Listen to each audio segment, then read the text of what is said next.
I'm a theologian by trade, having traveled a little bit in my life, and apologetics is at the very heart of what I'm doing and living for and try to practice.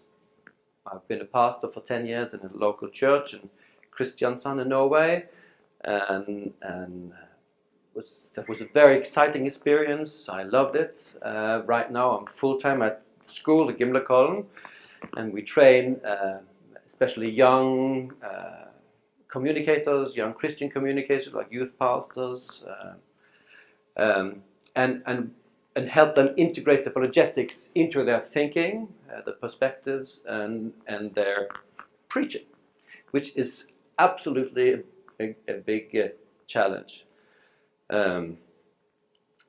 Yes, I'm teaching. Most of my time is on the course called Communication and Worldviews at this school. It's a privately owned school, and in Norway we're so fortunate to have state funding even for private schools.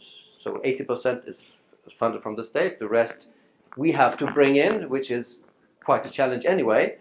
But it gives us really good opportunities to give what we think are very important perspectives into the academic world. So we give credits, we give bachelor degrees that are internationally accepted.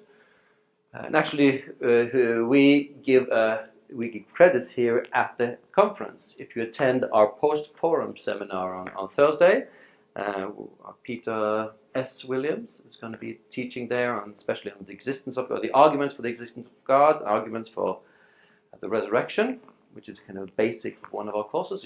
If you do that, you can join our course and get 10 credits into this system, which is quite an amazing opportunity for us, being kind of a Norwegian. Then this European network is bringing us into bigger context, giving us new resources, bringing us to new contacts, challenging our thinking on all fields. So this is very exciting for us. I was brought up as a Christian, so I didn't become a Christian either by apologetics or by evangelism, but by my family. My parents were missionaries. I grew up in Africa in boarding school. Could be another story. But when I was young, I had a different kind of Christian work and made commitments. I heard the story of Jesus, made a big impression on me. Did this really happen? And of course, it did happen. And if you understand, just telling the story, I especially remember, even as a child at this boarding school, they were showing some really boring pictures of maybe this slideshow where you turn the slide film like this. When I was young, this was how we did it. And she was reading the story of Jesus' suffering, and there he was in Gethsemane and to the cross.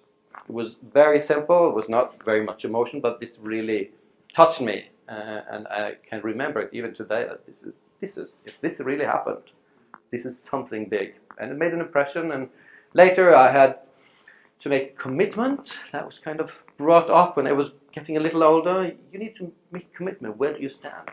Jesus calls you to commit. So that was a big step for me. And then growing a little more in high school, we had a summer house where some hippies were living in the 70s. They were still living, hippies. Very interesting. And you're a missionary. That's interesting. And come and see this. I have a special dictionary here. And he took, look at this. The Christian view of women. Oh, they were discussing whether women had souls in 300. And Jesus would kind of made God around 300. This was a socialist, a very skeptical kind of dictionary. These were very new ideas to me. I never heard it, but it really challenged my faith. I need to know, is this true? And then I went to Bible school, which is not kind of accredited, but kind of 1 year investing in understanding the Bible, and that really made a difference, because that was the one school in Norway that had a teacher that was an apologist. And just Just 2 weeks before I left home, my father died. And that was a big thing for me and my family. But that year, one of my big concerns was existential and it was intellectual. Did Jesus really rise from the dead? That is the big question. If we have an answer to that question, well, everything else will fall into place. And I believe Jesus was the Son of God, that he risen from the dead, but I'd never imagined there could be given historical arguments for it that are really, really convincing. And that's been really fueling me and kind of driving my concern that Christians should know that, well, their faith rests on solid, just historical facts and solid grounds. So Christians, they have their commitments, but they haven't really asked the big questions. So this is one of my big concerns for Christians and also, of course, non-Christians. When I bring messages to non-Christians in some contexts, I always say, well, if you really find out that Jesus never rose from the dead, please come and tell me. Because I don't want to do this if it's not true. And actually the Bible tells me so. Paul says, if Jesus is not risen, we are liars. Christian faith is fake. It's empty. So it's because it's true, and actually there are very good reasons to believe it is true.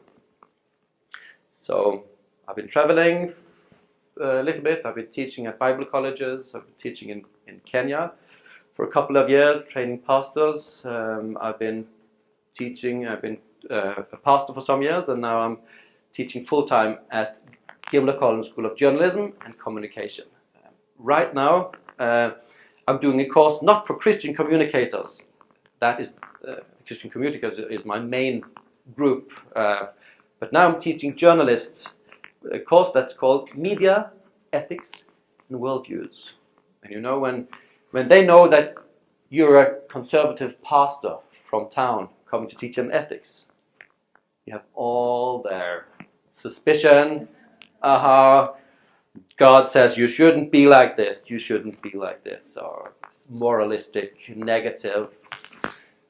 So it brings all the kind of worst assumptions with them. So it's really a big job winning them over to listening. And so when we teach them ethics, we teach them worldview thinking first, because the way you view ethics depends on the way you view the universe and you see human beings. These things belong together. And these journalists are very often one of the really superficial, well, at least from what they're writing, superficial people writing up about these are happening action. It's supposed to be exciting and it's supposed to be relevant, up to date, but the deeper thinking and the deeper questions is lacking. So we want to push them the deeper questions. So one of the highlights was just this week when we go through a book by James Sire. You might know that, The Universe Next Door, kind of a list or a worldview catalog, 10 worldviews. And when I come to nihilism, it's one of my favorites because I quote Nietzsche, the madman of Nietzsche, saying, God is dead, God is dead. Who has killed him? We have. How can we do this? So and I try to point out what is he really saying there? He's not only attacking theology, he's attacking humanism and all the values we've been teaching you is the basis for journalism, respect for human beings, truth, and so on. Well, what do you respond? Do you agree with him that there are no real objective values, that morality is basically a power game? And you know, they're very postmodern. They don't really have an answer, but they're very sure about what Christians are doing wrong.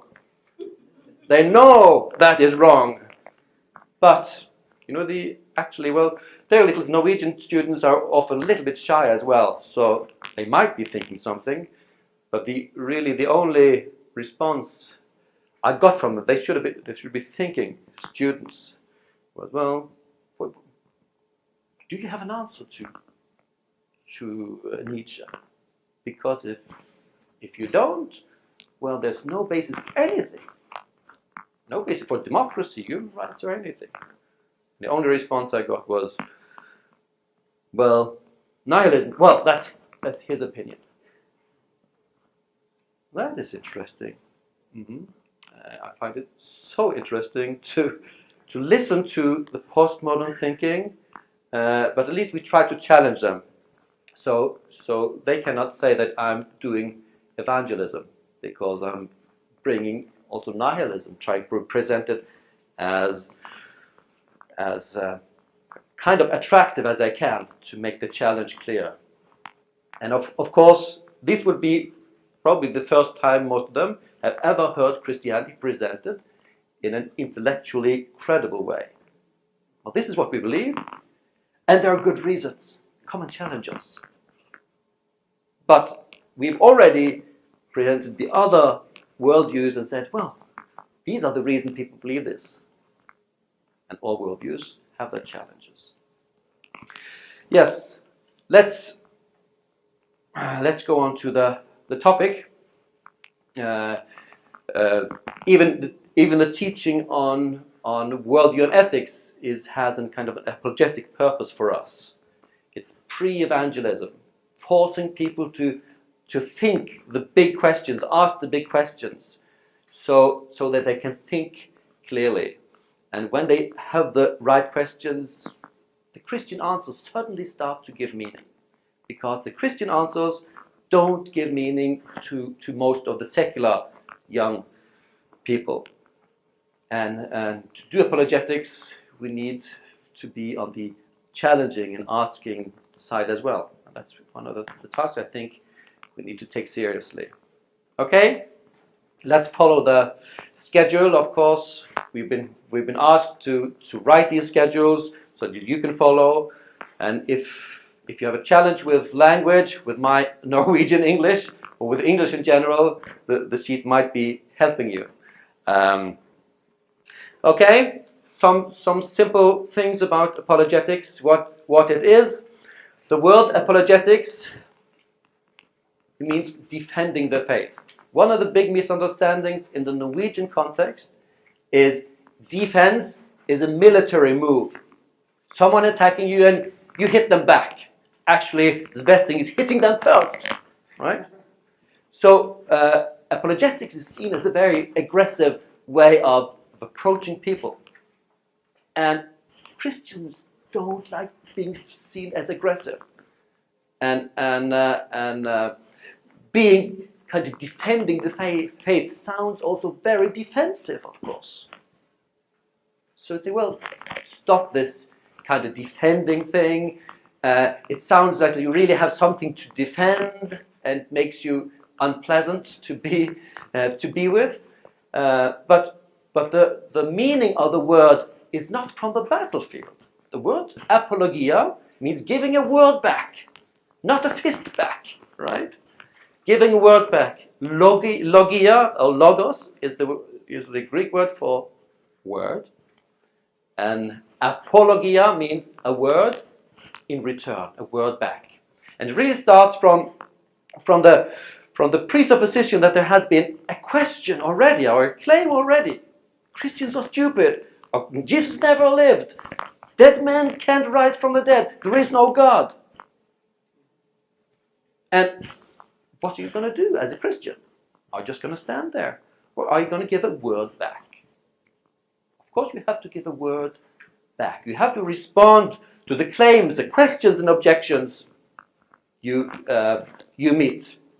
So if we understand what the word apologetics means, it is more obviously relevant and necessary for a Christian to engage in it. It's not the battlefield. Actually, its technical uses comes from the court. You're brought to the court. Well, this person is kind of staging riots. He's a political problem to us. That's a category. It's a claim. It's a category of a crime. And then he must speak in his defense. You need to reply to this accusation. And Christians need to reply to accusations about their faith. It's from the court of law, and it's become kind of the general word as well about responding, not only when you're in court, but when people claim some things and have objections, you respond to these objections. And of course, it is very important or helpful for us to remind ourselves when we get these objections, we're not on the battlefield. Or when we think apologetics, it's not battling or hitting them or get them down, get the enemy down. But it's about arguing, giving good reason, behaving well, right? You have a jury listening to you. You have a judge, and you are to reason, present your case. You can use your emotions. You can be emotional as a lawyer, you know. But you should always be reasonable, and you should show the evidence. In the battlefield, you don't have time for evidence. You don't use words, you use bullets and bombs, right? And you use smoke screens. If you're a good lawyer, a genuine lawyer, you should be open to the truth. Bring me the truth. I'll present you the truth. That's not, of course, always how lawyers are perceived. Have you maybe seen the film Liar, Liar? Very interesting, the role of lawyers. But the ideal of a lawyer is someone giving a good argument for his case, pointing to relevant evidence. And then the judge and the jury, they have to weigh different arguments. And you're not the judge. You're not allowed to give the conclusion. They must do it. And that is a very different way of communicating from many pastors and young people see it, because you're there to convert people. A lot of emotions, come forward, you convert to Jesus here. I give you the answer, you make a decision, you come here, you're in control. Apologetics is not of controlling people, force them, or hypnotizing them to make a decision, but presenting them with the evidence, responding to questions. It's also a branch of theology, missiology is the study of missions, how you do missions. And missiology has many different areas of cultural studies, social studies, of psychology.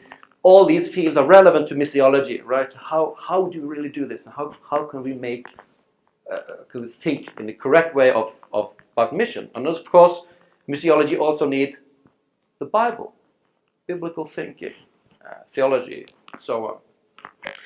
And apologetics is a very parallel to missiology as a branch, because apologetics is not just one narrow field, but like missiology, it's about everything.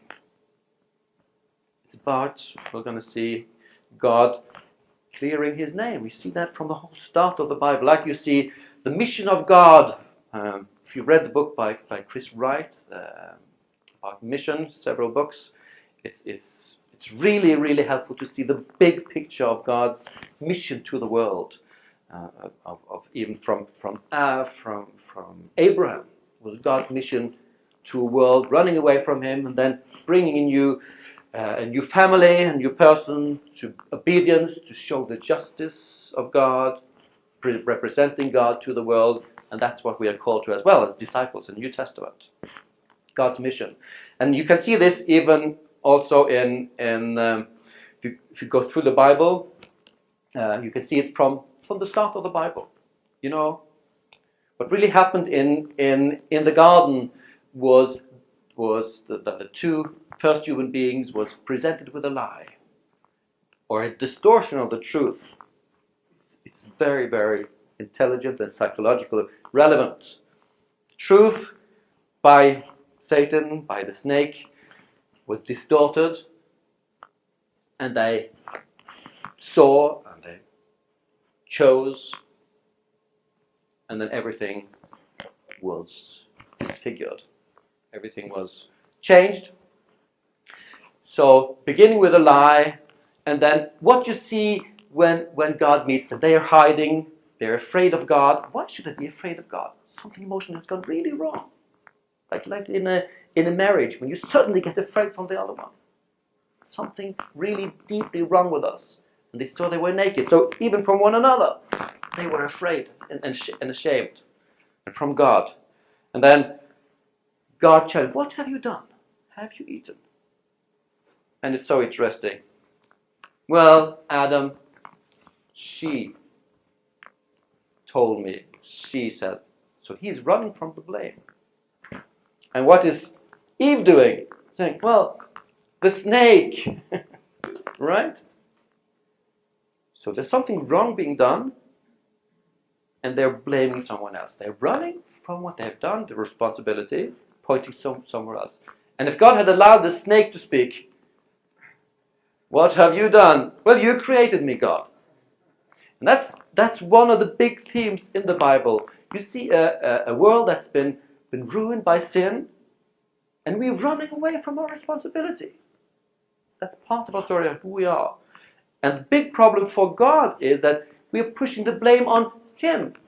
Of course, we find scapegoats in our own world as well.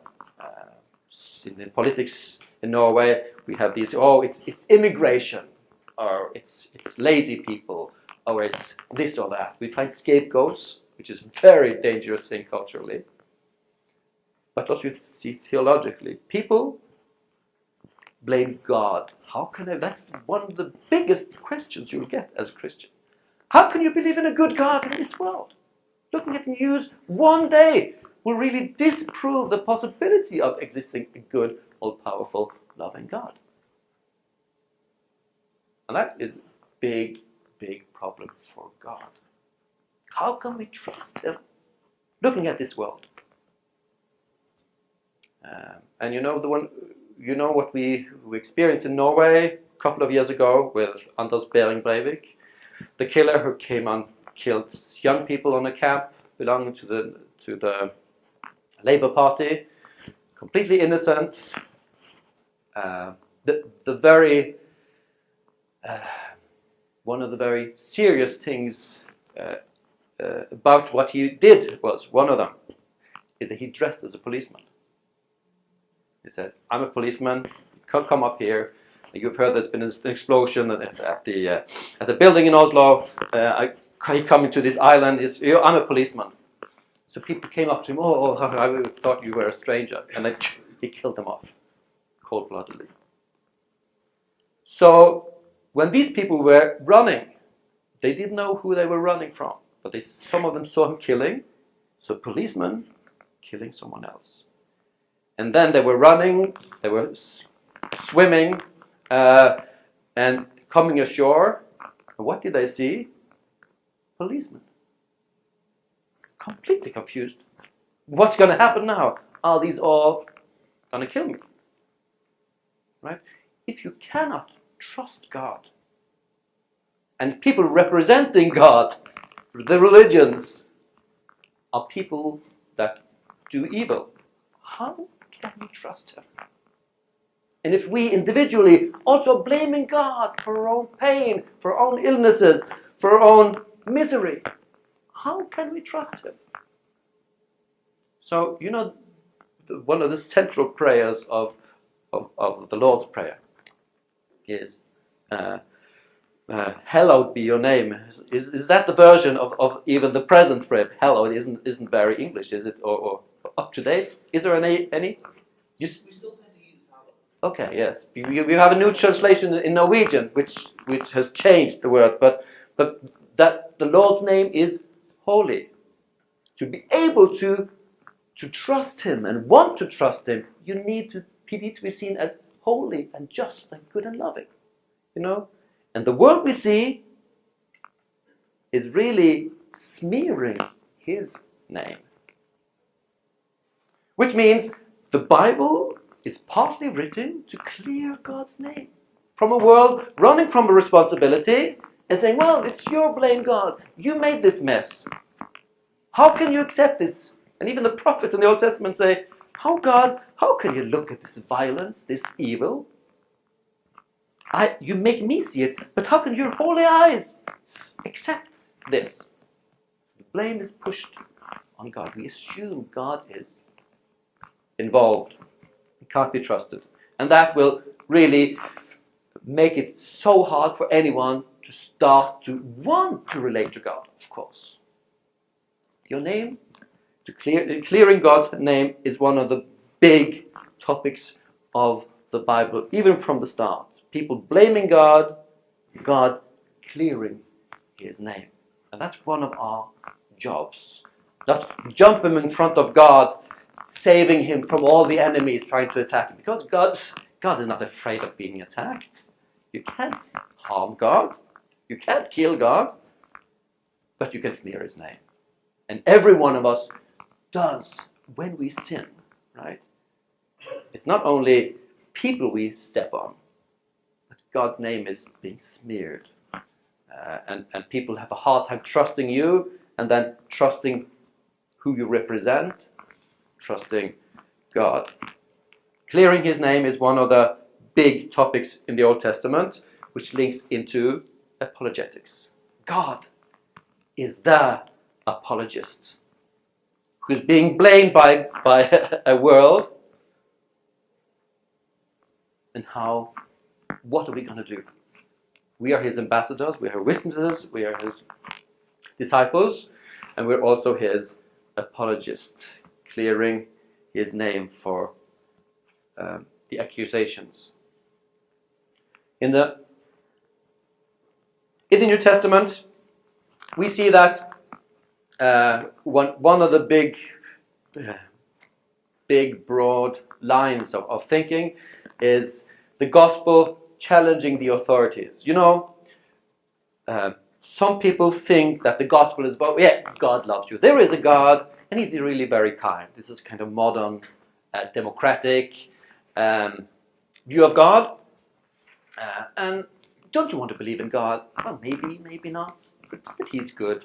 He could be good for you, just like buying the latest product of any kind of thing. But that is not really what the gospel is about. The gospel is something that is challenging our ultimate commitments. You know, the basic, the oldest creed of the New Testament is Jesus is Lord. The two words, Jesus, Lord. Which means that Jesus is challenging all your ultimate commitment. He's challenging Caesar. Caesar is Lord. Caesar is the ultimate ruler. But the Christian said Jesus is the ultimate ruler. So one of the challenges the first Christians had to relate to is the claim by Roman authority, the suspicion that they were really politically kind of unreliable. They were setting up some new political ideas and illoyal to authorities. So you find a big stress in the New Testament, many letters and writings, especially in Luke, that shows that it's not the Christians that are making this unrest and problems. Christians are really presenting the gospel, presenting Jesus as a challenge, but the unrest, the problems are created by people who attack the Christians. You see the letters of Peter and Paul.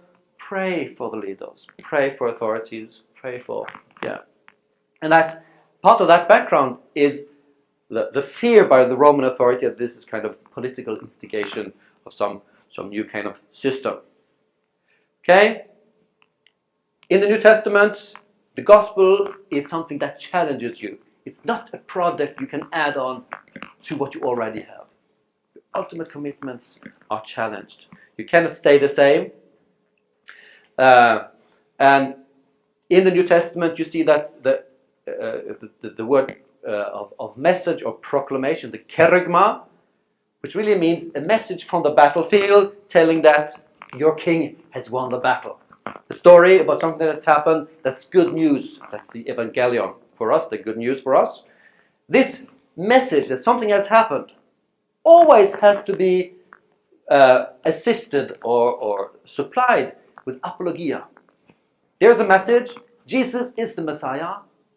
Oh, how so? He was crucified. Well, you give the argument. You see from the Old Testament But that's exactly what's going to happen. And he didn't die for his own sin. He was raised from the dead, God clearing his name, God showing that Jesus is the answer, is the Messiah, and his Son.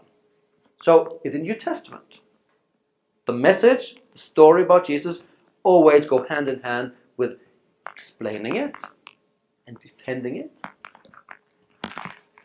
You see this modeled in the apostles, in the Acts of the Apostles, preaching for the Jewish audience. When you look at the sermons in Acts, you see actually a reasoning. You see and the kind of the general way you see preaching is, well, you have the Old Testament telling a story of the Jewish people, and what happened with Jesus was a fulfillment of these. It's an argument that Jesus is the fulfillment of the Old Testament. That is a very strong argument if you believe the Old Testament. That is a really, really big thing. So that went well with a Christian audience. Now we have one or two speeches actually in the New Testament written for or spoken to non-Christians, and it's in Lystra and Acts 13, and the more fuller speech we see in Act 17. And Act 17, I think, is what you have on your seat, isn't it? By my colleague Lars Dahle, who did his PhD on Act 17. And that's been very important for our thinking about the apologetics, trying to go back to the biblical roots. We don't just want to be kind of traditional. What the church has always done is probably the right thing. Or do not want to be just modern. This is the most efficient way of doing things. We want to make sure that we have a biblical basis for doing things. Because sometimes the most efficient thing could be just manipulation. It's a much more effective way of building a church if you think of an organization. You can manipulate people into this, and you're going to see a lot more people coming in. But is it the right way?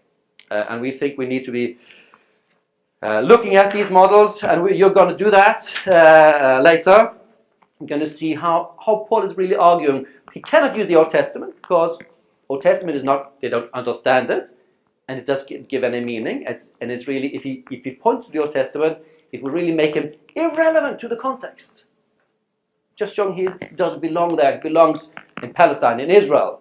He's a Jew. And that is really a challenge for us when we argue to modern or postmodern people. What arguments are we using? We want to use the Bible. We believe the Bible. And we use Bible verses. If you use Bible verses to secular people, it just shows how narrow-minded you are. You come from a different place. This is not for me. Paul is actually using the very same content of his argument, pointing to Jesus' resurrection as the point of the story.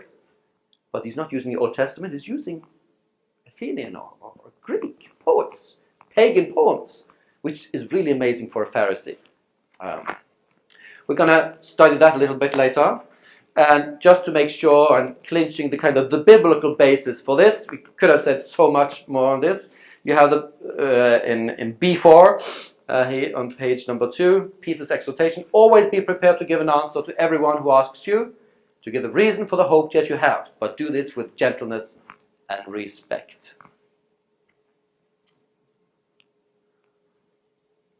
We could have said a lot about that, but I do think we should leave that to later. What's he really saying there? What's the context of it? What does it mean in practice? And we did have the half of the last sentence, but do this with gentleness and respect. Not just what the content, but the way we do it is important as well in apologetics. Okay, let me just suggest a definition, which is the one kind of last developed in his PhD work on Act 17,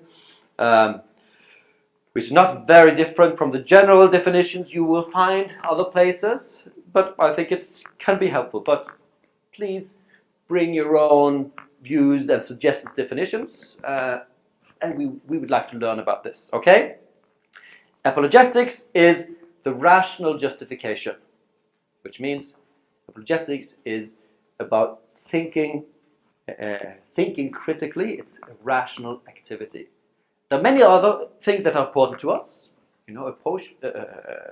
Emotions is important to us in the Christian faith as well. But apologetics mainly focus on the rational side. That's where we're working. And rational justification is a way of arguing a position, of giving grounds for what you claim. Okay? The rational justification is a special focus for apologetics. Theology is understanding the truth of the Bible that God has revealed and who God is. Apologetics has to do with that, but it's concerned with how can we give a good reason for thinking that is true. So if apologetics is kind of a helping discipline for theology. The rational justification of Christian truth claims. Well, for us that would be quite obvious. You justify the Christian truth claims. However, in the age we are living in, and even the Christian church, they don't believe in objective truth, it seems, anymore.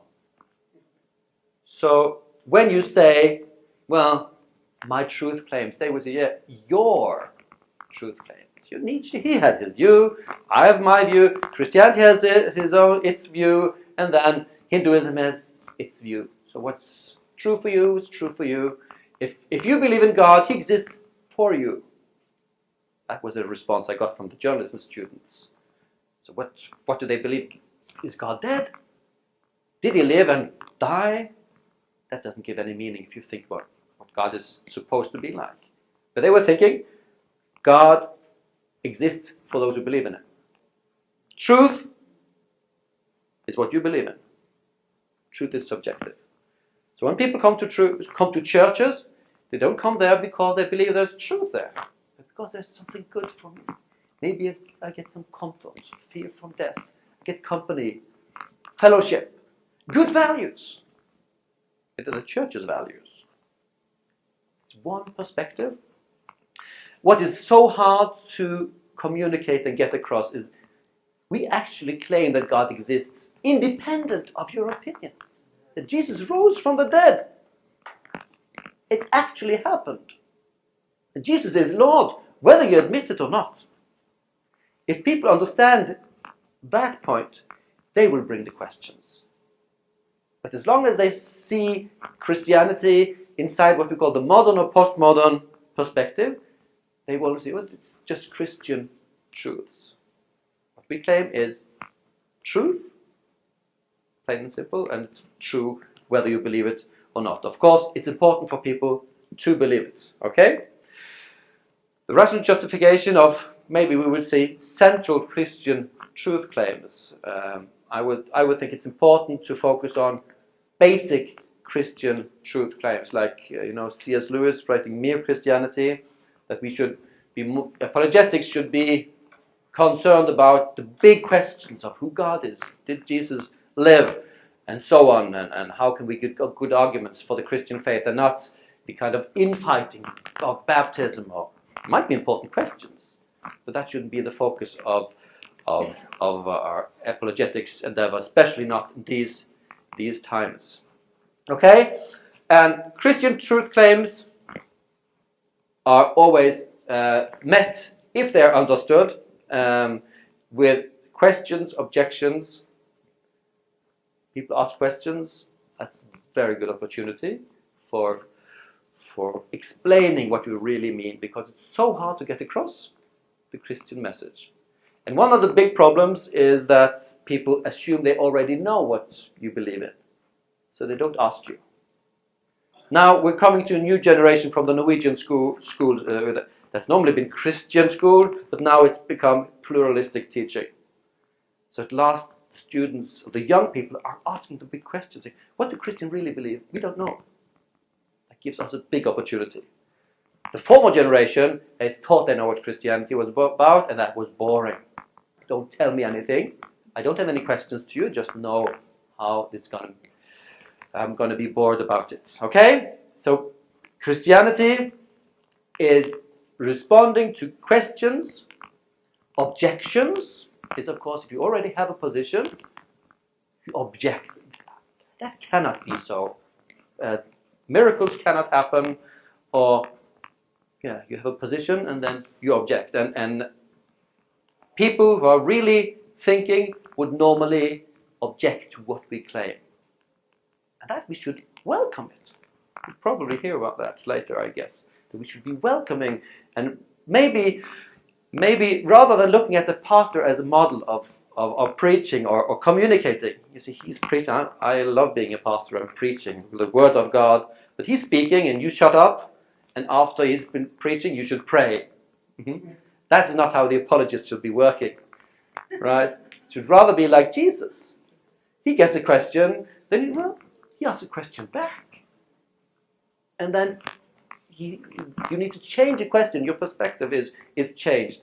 If we try to rather listen to Jesus and Socrates in a way of thinking about communication, I think that would help our communication and apologetics quite a bit. Okay, and point 4, we need to move on.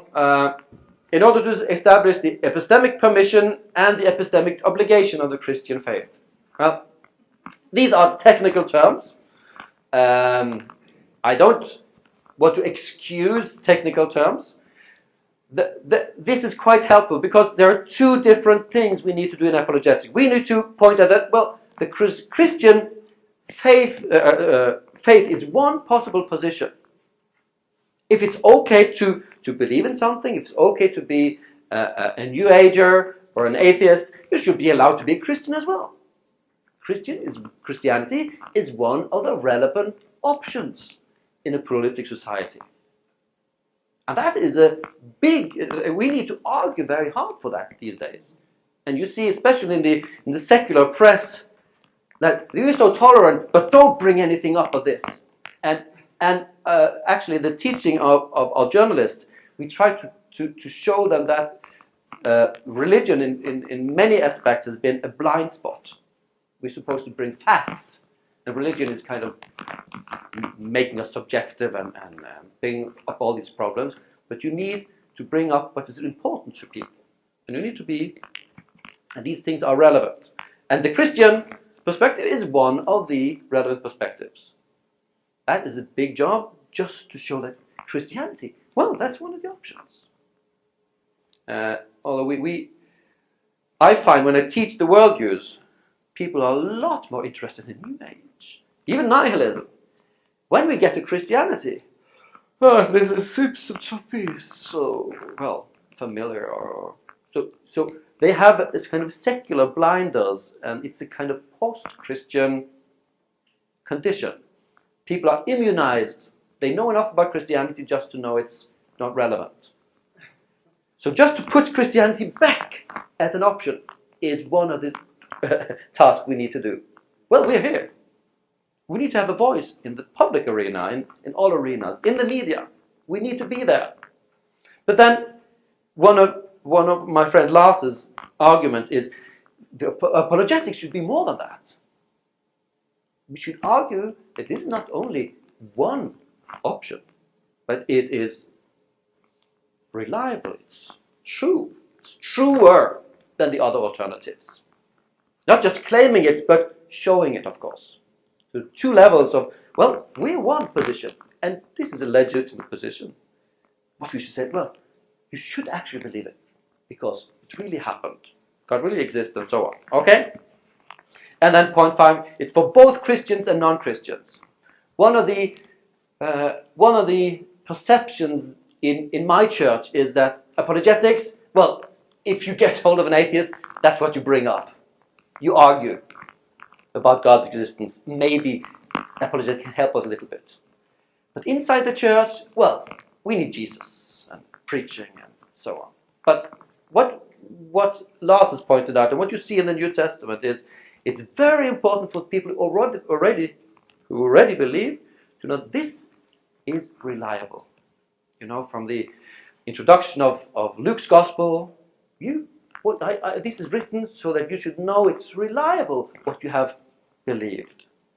It is reliable. It's based on good reason and truth. So Christians need to know that. And from my experience, the Christian, even the committed ones, they don't know. And you see people going to Bible colleges, very enthusiastic, and they've seen kind of supernatural things, a lot of prayer, charismatic things, and then they come back to school and they start to study, well, existence of God. I'm not really sure. So if you live as a Christian, Holy Spirit and many experiences, and then, well, does he really exist? You have a big problem. And a close friend of mine, young friend of mine, was going to study engineering and the sciences. And he really was not helped at all from the Bible school to deal with these questions. So if he wouldn't have come into contact with some of our networks, he would probably have been either kind of very passive Christian or a non-Christian by the end of his studies. The Christians don't know there is a good reason. It is they need to know as well. So I am very enthusiastic about being a preacher and a pastor who brings in apologetics in every area, not just leaving it to the evangelists to meet the atheists, but bring in atheists' claim into a sermon. What do the atheists say about this? Well, you're going to hear it in the workplace anyway. Let me, as a preacher and Christian thinker, think through the claims and show how to understand, how to meet it, and what the Bible says about it. The need for apologetics in Europe, there are three. First, the challenge of the context. To do apologetics and mission, you need to know the context. When we were in Kenya as missionaries, we need to learn the language. I was teaching at the pastor's training college, and I didn't really know Swahili very well because all the teaching was supposed to be in English. But we did get 3 months of Swahili, and it is just a wonderful language. You can learn something in 3 months. But if you're going to really do studies, you will have to understand the culture and the language properly. So we only stayed there for a short time. But if we're going to do apologetics in Europe, one of the important challenges for us is making sure we understand the challenge. And sometimes you see the discussion of what's really the challenge is defining how you deal with it. And some of the really unhelpful ways of doing it, doing apologetics and preaching and church, comes from a wrong or unbalanced analysis of the situation. For example, you have some parts of the church who say, well, we now live in a postmodern time. People don't believe in truth anymore. It's relationships. Let's become relational. And of course, I think we should learn about this. We should integrate it in the way we are thinking and relating to young people. But there might be something we haven't really seen yet. So how do you understand the context? It needs to be done properly. And I just want to give you 3 tools on point B here. 3 tools or ways of analysis to make sure we get the big picture right. So the first tool is theology, and making sure we have the theology right. And theology tells us, well, God hasn't changed. The Bible hasn't changed. Human beings haven't changed. So there is something that's still there. We can know what it is. But the modern world has changed. The Christians have changed. The way people are thinking have changed. So we need to adapt to the challenges we are at. There's something still that's solid, and something has changed. And if we go from theology to the other tool of sociology of knowledge, sociological processes shaping our world, I think Os Guinness is one of the very, very helpful thinkers who brings in sociology, and especially sociology of knowledge, to help us think how the world is shaping our thinking. And we can just point at some very important processes which we are all influenced by. The globalization, that we immediately are influenced by things happening in other parts of the world. And people on the internet, on movies, everywhere, they're influenced by the ideas across the world. And one of the big global influences is academia, universities. And they're, of course, spreading to a very high degree secularism. You have the media, global. Are they spreading the good news? No, probably not. Hedonism, secularism. They are global. And at our college, we are very concerned about understanding the modern media, especially popular culture. And we see that the countries we are sending missionaries to, they have exactly the same challenges.